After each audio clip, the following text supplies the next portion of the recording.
3 ans comme représentant du secrétaire général des Nations Unies en République démocratique du Congo, Leïla Zerougui a fait ses adieux au peuple congolais. Au cours de sa dernière conférence de presse, la patronne de la MONUSCO a fait un bilan positif de sa gestion à la tête de cette agence onusienne. Elle a également souligné les avancées au pays en ce qui concerne la représentativité de la femme dans les instances de prise de décision. Elle appelle les Congolais à l'unité et à la paix pour le développement de la République démocratique du Congo.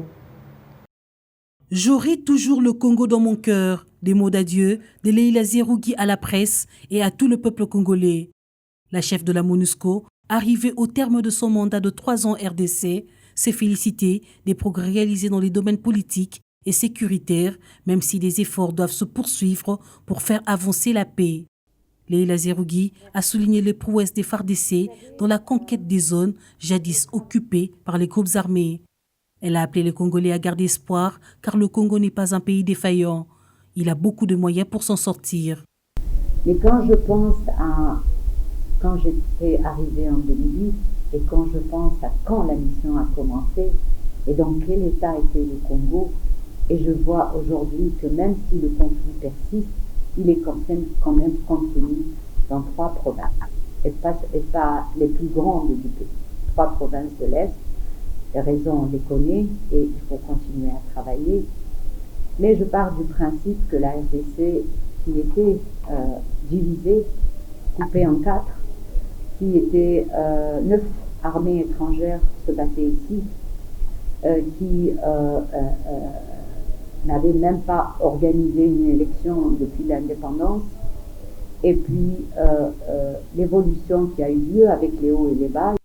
La représentante spéciale du secrétaire général des Nations Unies regrette tout de même que durant son mandat, elle n'ait pu avancer dans le processus DDR communautaire ainsi que dans le renforcement des fonctions régaliennes de l'État dans le Kasaï. On aurait bien avancé dans le DDR communautaire et que je l'aurais vu avec quelques projets pilotes. C'est malheureusement pas, on n'a pas encore avancé dans ça. J'espère que ma collègue qui va me remplacer, Madame Bintou, va continuer à mettre la pression sur ce processus. C'est extrêmement important parce que c'est le début de la stabilisation. La deuxième chose, je voulais aussi qu'on avance dans les Kasaï, dans le renforcement des fonctions régaliennes de l'État. L'année dernière, j'avais supplié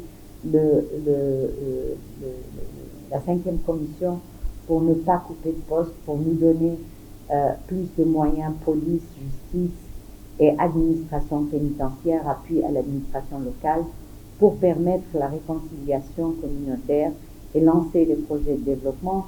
Malgré ses nombreux espoirs, la diplomate onusienne note que la situation est encore fragile et difficile et que le risque de revenir en arrière n'est pas exclu. Il faut donc continuer à travailler pour préserver les acquis et améliorer ce qui reste à faire. Elle a par la même occasion évoqué le retrait progressif des troupes onusiennes sur le sol congolais.